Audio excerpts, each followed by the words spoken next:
The reason that we're here today is because in just over a month, it will be your turn to take the ACT as the representatives for Swain County High School. Now, if you choose, you can blow all of this off, listen to your iPod, your phone, and choose to not be part of the presentation.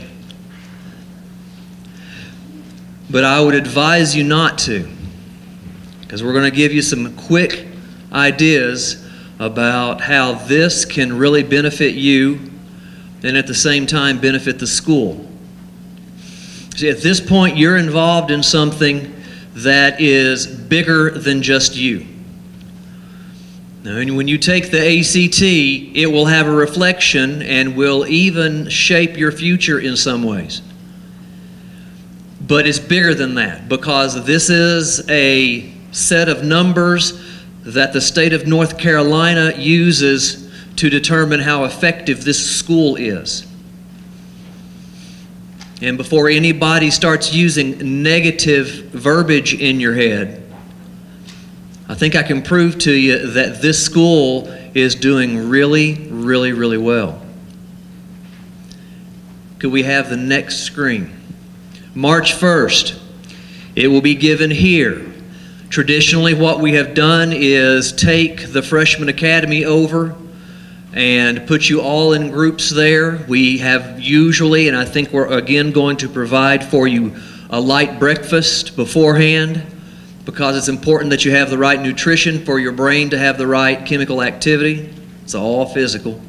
And then we also buy pizza for you from downtown somewhere so that you can have non-cafeteria food after it's over. Yeah, I thought some of you might like that. So be prepared for March the 1st. If you take it on your own, you're going to have to pay just over $50. This time the state of North Carolina pays for it. And if they ever stop, the school is going to continue to pay for it, because I think it's that important.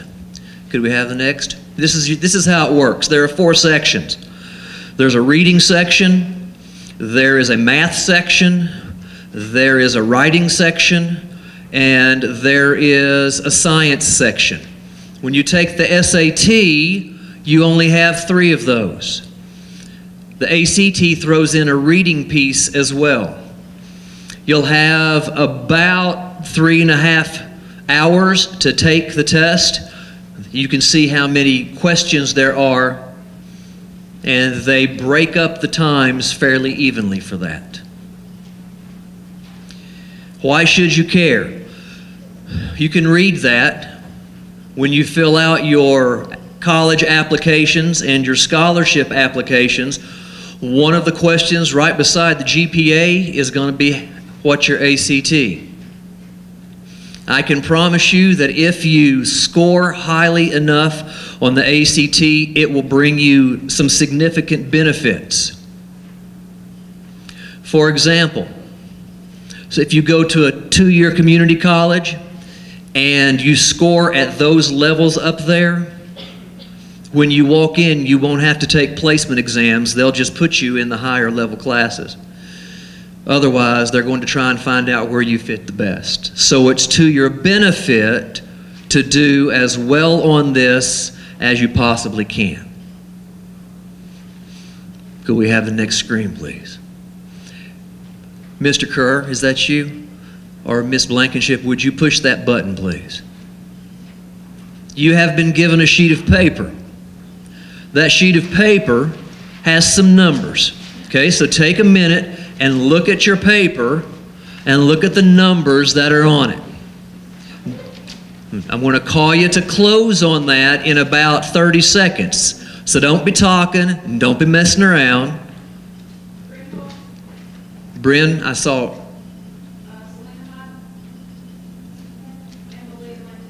Malia's up there. Okay, look at your scores.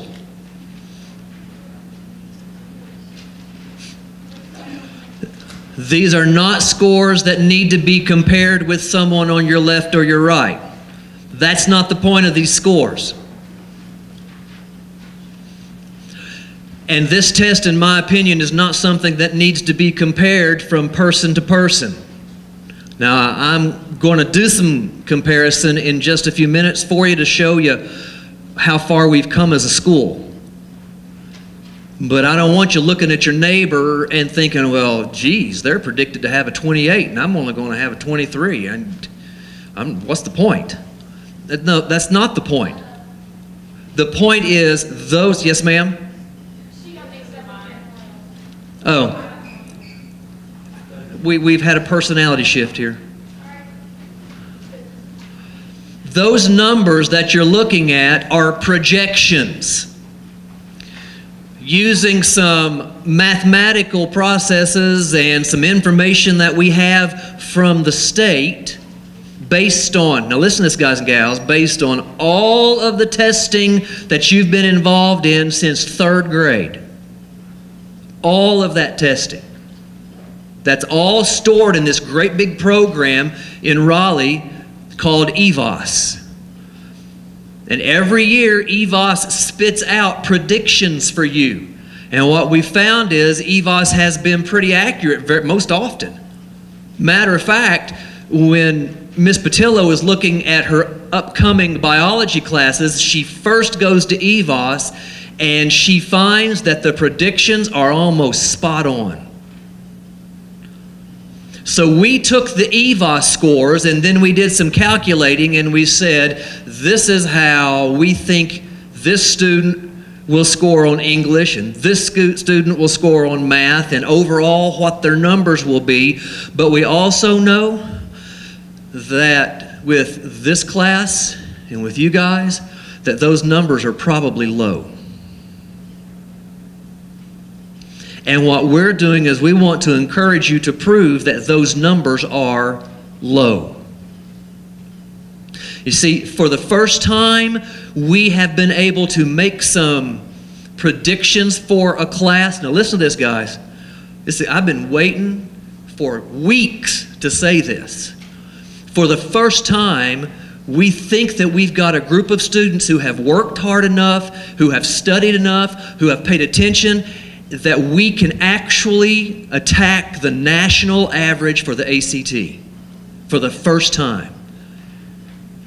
Now, right now, and you'll see this in some numbers in a second, but right now, our school average ATC composite score, all of the numbers put together, okay, right now, we're sitting somewhere around an 18.3 average. Some people say an 18.5. The state average composite is 19. I think that we will blow that out of the water this year. That's my goal. And can I tell you something? Y'all listening? You ready for this? If we do that, and I believe we can, we'll be one of the top 2 or 3 counties in ACT score in Western North Carolina. And if we can hit 21, which you are projected to do, we will be the #1 school system in ACT score in Western North Carolina. Did you know that 3 years ago, Swain County was dead last? I throw that out there as a challenge to you. So those scores in your hand, they're just projections. And you can do better than that. And if you do, we're going to pay you cash. Okay? Now, if you take that projected score and you can come within 1 point, now get this, folks, within 1 point in either direction, that's called plus or minus. If I am projected to get a 21 and I can score anywhere from a 20 to a 22, we're going to take my name and put it in a pot and we're going to have a drawing for $50. And if I'm not mistaken, we had more than one person that wins that, don't we? We have 4. 4 names come out and get $50 cash on the spot. Okay? 1 point above or below your projection. Now, if you can score 2 points higher than your projection, it's an automatic $50 in your pocket. Tax-free, we're not going to tell the government. Okay? Cash. 2 years ago, we gave away $1,500. Last year, we gave away $750. I've budgeted $1,500 for you guys. If it takes more than that, I know where the bank is. It's not a problem. What happens if you score above a 30?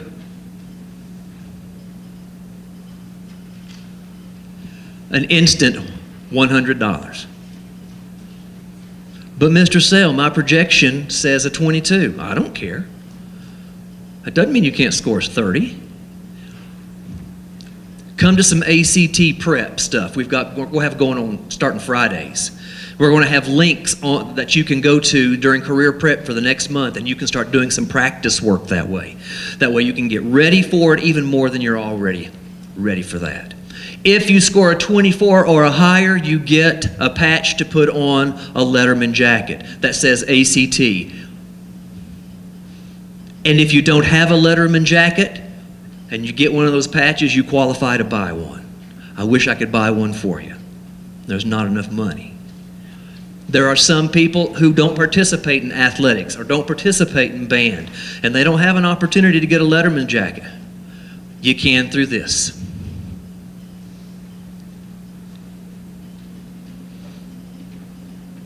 That's how last year's class did.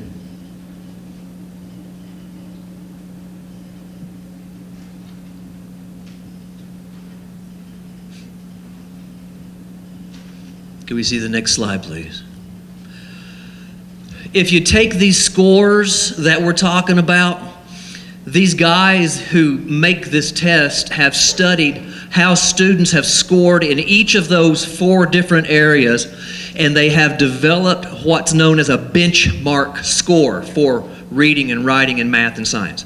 And what they have determined is that if a student scores at or above the benchmark in all 4, that there is like a 75% chance that they will make it through 4 years of college and not have to sweat over it. Okay? And that's where we get our composite scores. And that's why this matters. Because this test tells you and tells us if you're ready in certain areas for college. And if you you're above benchmark in math and science, but you're not above benchmark in reading, we still have time to help you get above benchmark. Okay? It's another predictor of success. So that's another reason that it matters to us. Now, 3 years ago when we started this little project, we were scoring, can you see the number over on the right?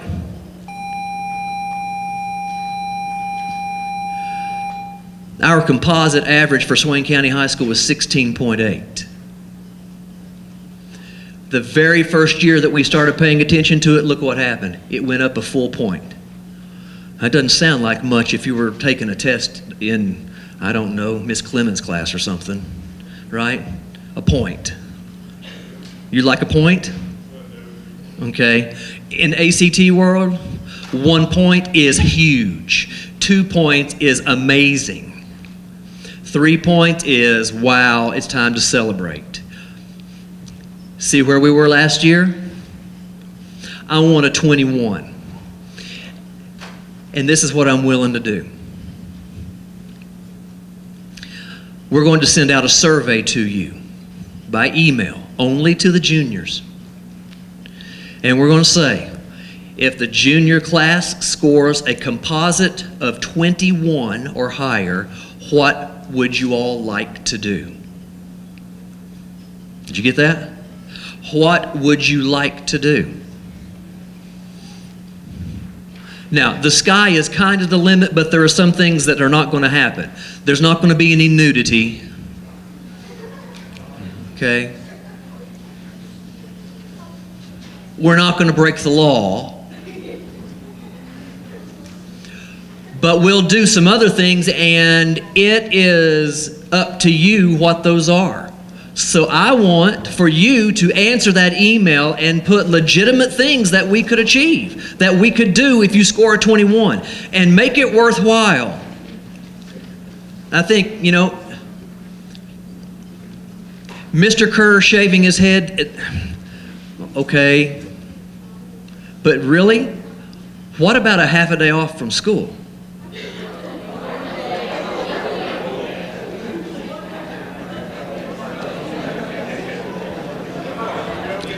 Okay? You put them out there, we will look at them as a team, and we'll decide what is legal, what is moral for us to do, and we'll make it worth your while for a 21. All right? You'll be looking for that email next week.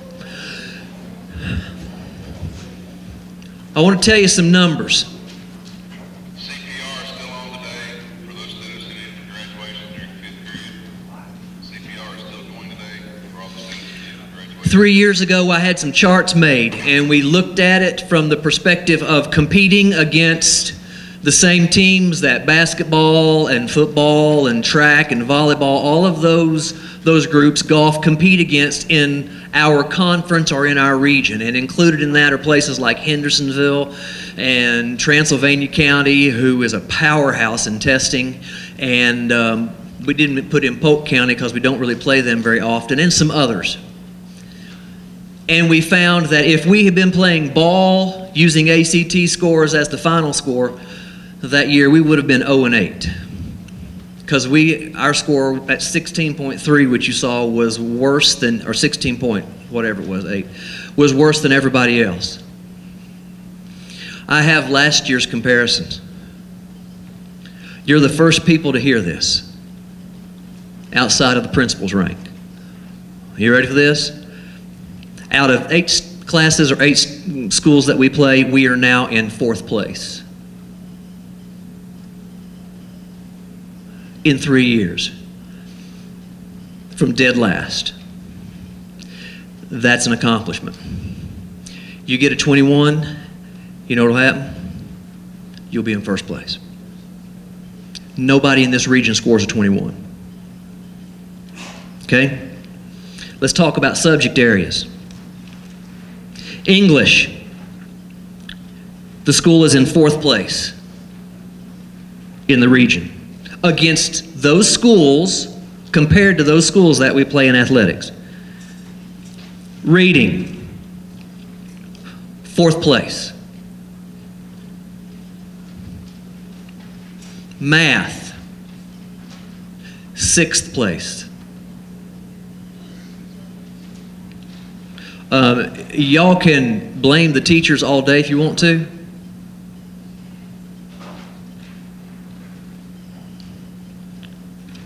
I challenge you to think about who is responsible as well. Science, 4th place.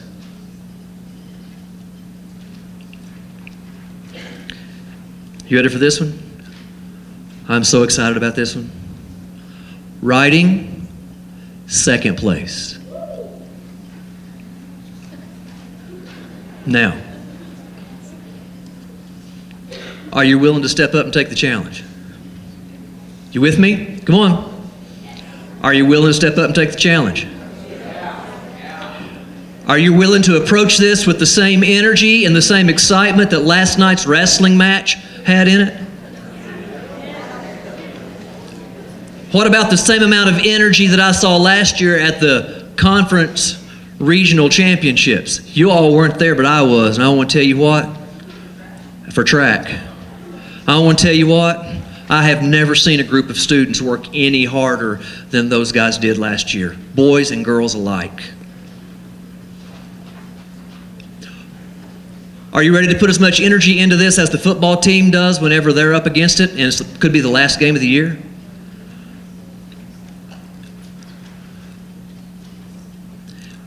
I hope you are, because we are ready to go past competing in the region. Now, I'm going to quit with this, and I want you to hear what I'm saying.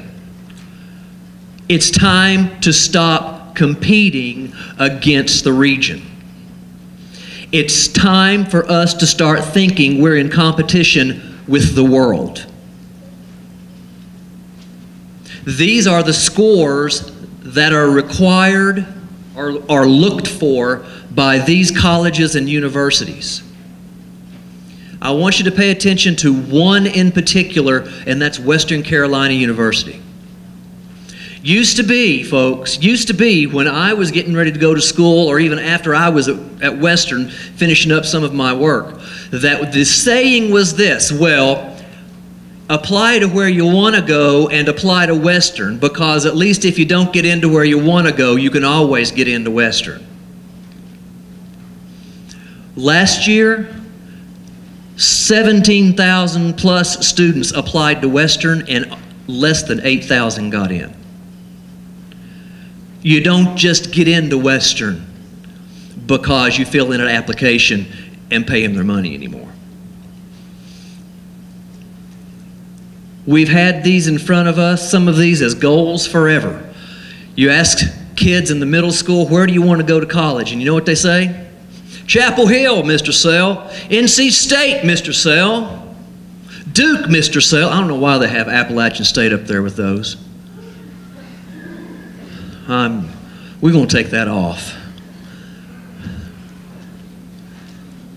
Look at what you have to get into those schools, folks. Now, is that the only thing you have to have? And if you don't exactly have a 29, will they not take you in NC State? No, but there are other pieces that go along with that, okay? But that's a goal for us. And who are we competing against to get slots in those schools? People from Rosman, people from Cherokee, people from Murphy. Who are we competing against? The Globe. Duke, if you aren't a salutatorian or a valedictorian, you're probably not going to get into Duke.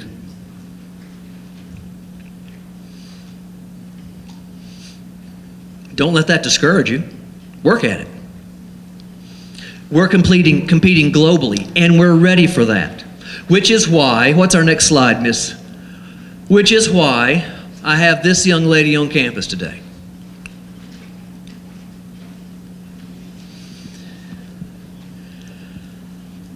This is Gwen. Hey, guys. Gwen is living in Franklin, North Carolina right now. About a year ago at this time, Gwen was living in Virginia, and she was working on her second degree of sorts. She had decided at some point in her life that she wanted to be a pilot, and she wanted to be a pilot for a particular reason, and that is to be a missionary. But she learned in the process of preparing to be a pilot and preparing to reach her goal that it would be really important for her to not only be able to fly planes, and by the way, Gwen has a law degree as well. She could be a lawyer. She achieved that in France. She decided that it might be a good idea to be able to fix her aircraft if it broke, if she is on the plains of Africa, because you can't dial up the yellow pages in Africa and say, I need a plane mechanic. And so she decided that she would come to Liberty University and she would get a certification in aviation mechanics. She finished that up in August. So Gwen is here as a could-be lawyer, a certified licensed pilot, a certified plane mechanic, and 23 years old.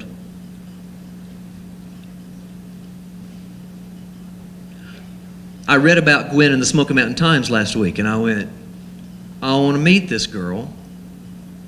And somebody then called me and said, you need to meet this girl because she's got an incredible story to tell. So I called Gwen up earlier this week, and I said, would you come and talk to our students?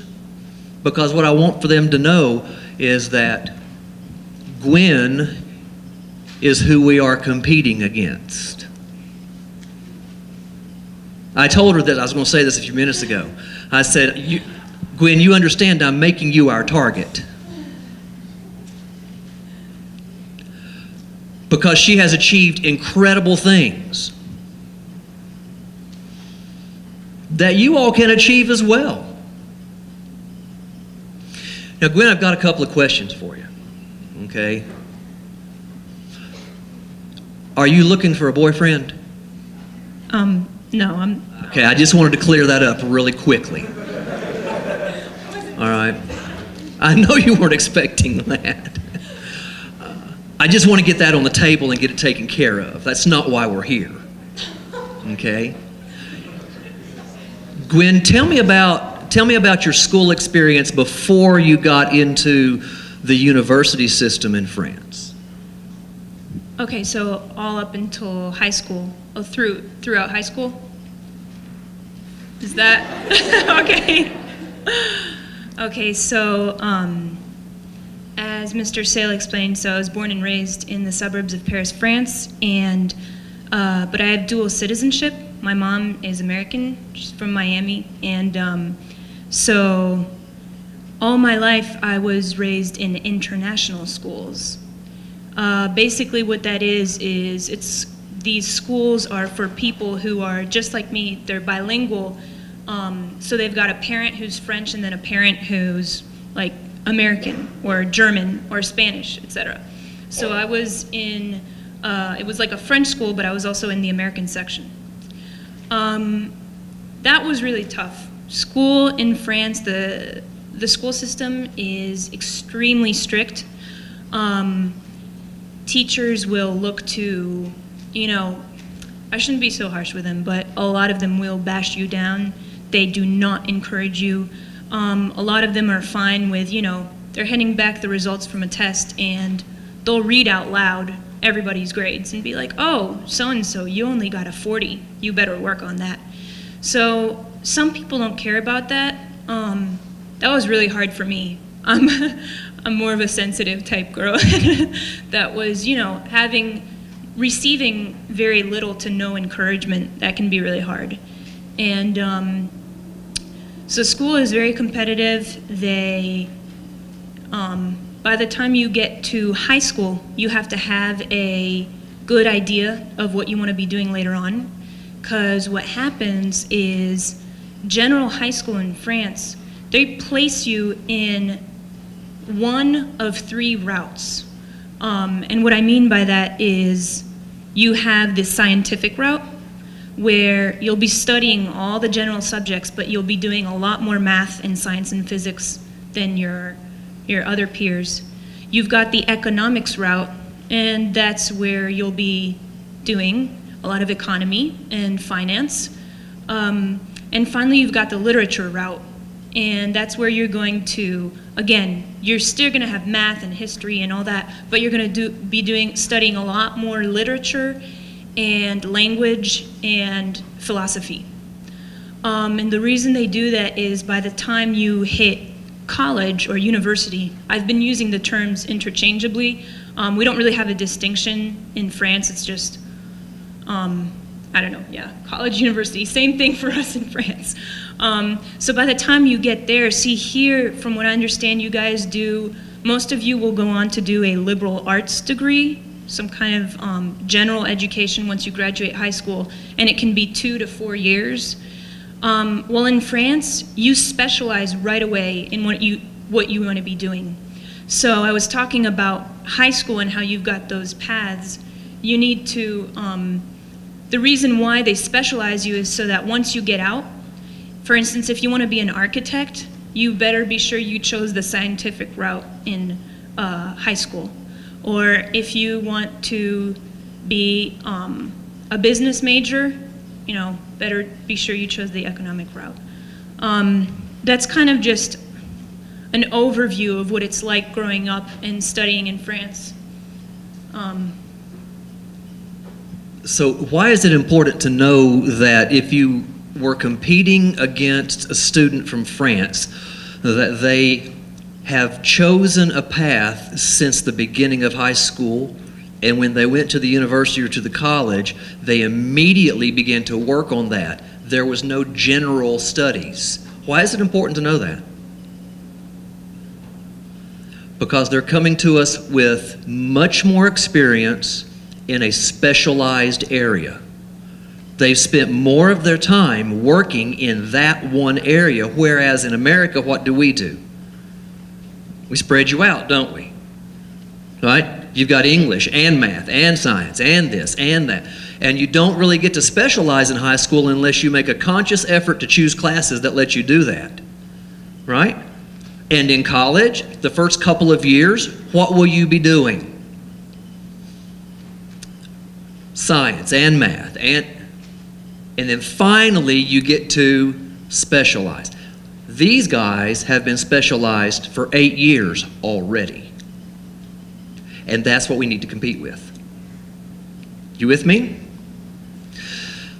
And so you were always a stellar, outstanding student, right? I mean, obviously you've got the brain of a rocket scientist, right? Well, you do too. To do what you know. What? No, I am not a rocket scientist. Actually, if I can encourage you guys, I know Mr. Sale was just mentioning, we are specialized, and that's true.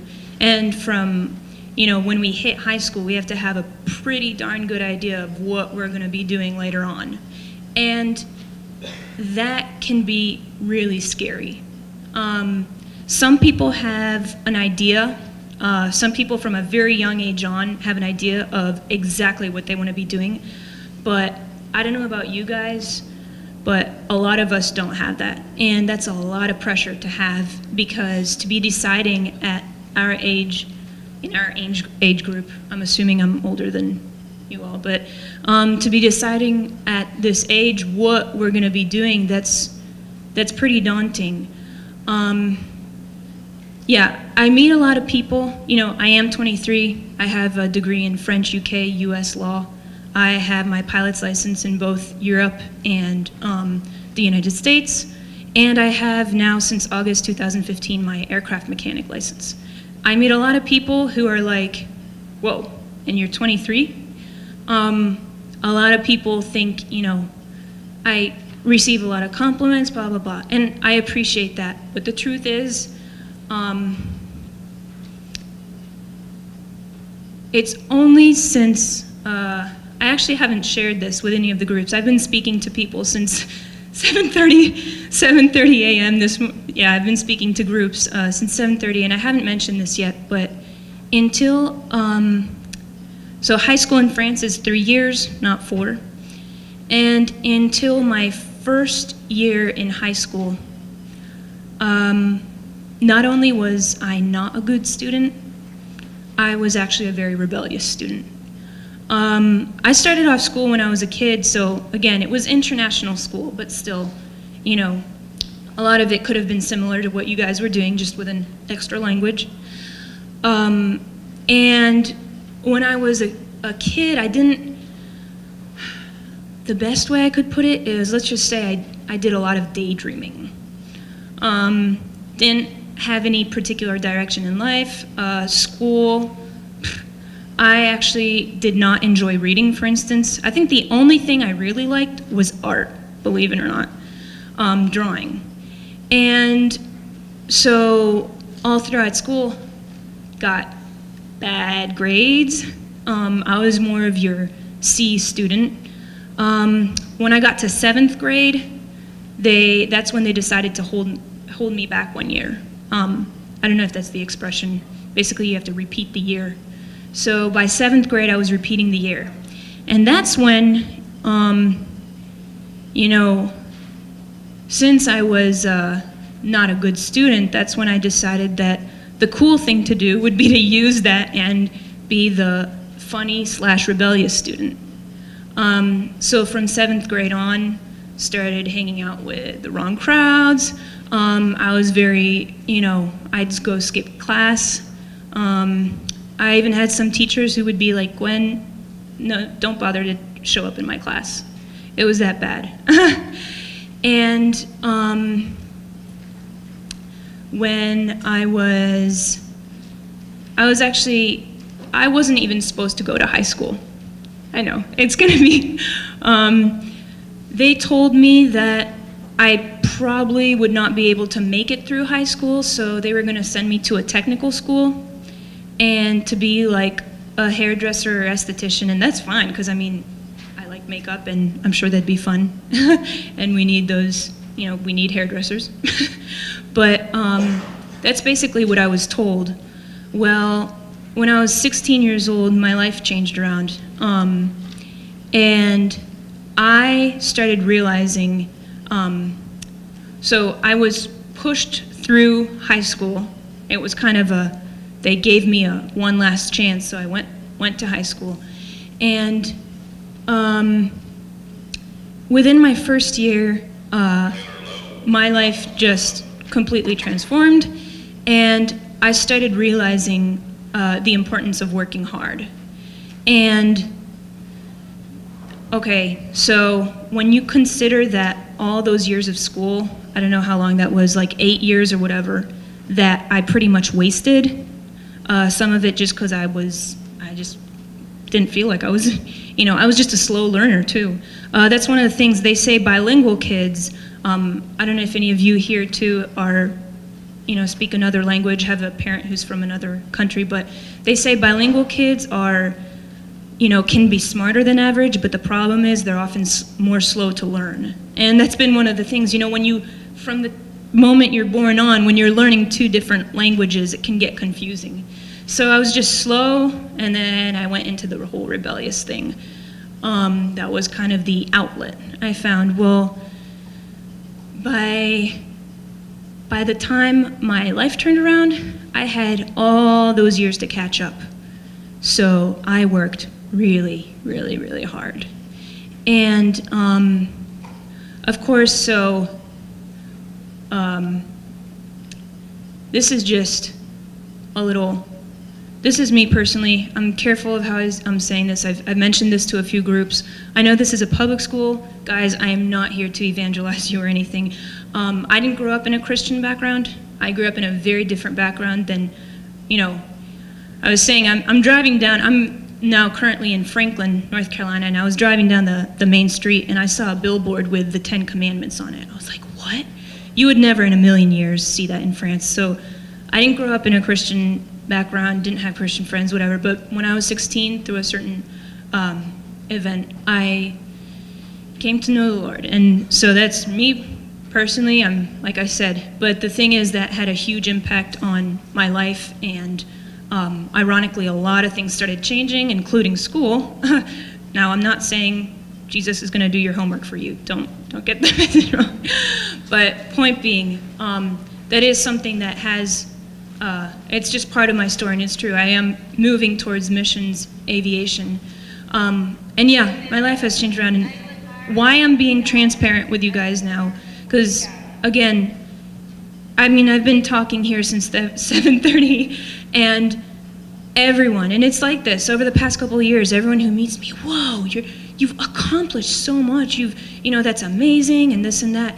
And the truth is, I'm like, whoa, thank you, but you don't know where I'm coming from. Like, I am not coming from, you know, Mr. Saya, I was not always a stellar student, quite far from that. But all that to say, I've been in the shoes of the really bad student, and I've been in the shoes of the really good student.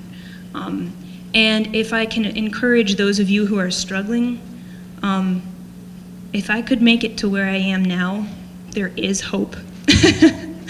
And for those of you who are hard workers, if I could just encourage you to keep up the hard work, and always seek to find that balance between work and rest, because that is so important. It's something, you know, there's some students that I've met who will, after an 9-hour day of school, they'll go home and they'll just study until 10 at night. And sometimes that's necessary when you've got a big test coming up, But to be constantly doing that, that's unhealthy. You need to go out, you need to rest, you need to get fresh air, you need to have fun too. That is important. And that's something, you know, the United States does. You guys have really cool high schools in the United States. I gotta say, with, you know, the sports, I know you were talking about the wrestling early on. I love the team spirit that I see in the U.S. You don't have that in France. We don't have high school teams. We don't, you know, we're not out there rooting for that. We don't have awesome programs like the cadets, the junior ROTC. I have so much respect for these guys and girls. I don't think there are any of the girl cadets here, but it's really amazing that you do that. So, yeah, there's my little encouragement. So Gwen made a choice at a point in her life. Now, hers was built on faith and some other issues, but we all have a choice to make, and that's what that slide says. The choice is yours. And it doesn't matter really where you've been in the past at this point. What matters is where you're going to go with your future. And right now is your starting point for that. And this ACT, it can be a huge part of your life. So what you need to do for the next month is really begin to focus your mind on that. Work hard in your classes. Maybe take part in some of those ACT prep pieces so that we can get your mind wrapped around that a little bit. Set yourself a goal. That's why we gave you these numbers. Don't be satisfied with that number. If I had a 22 on that page, my goal would be at least a 25. It's doable. Okay? Look at those numbers. Set yourself a goal. And then charge forward. Let's take this together. And next year, I want to be able to stand up here and say, Swain County High School has the #1 set of ACT scores in Western North Carolina. You help us do that. Please. Are you ready to go? I don't mean home. Are you ready to charge this? All right, guys, the bell's going to ring in just a few minutes, and you can go home. Have a good weekend.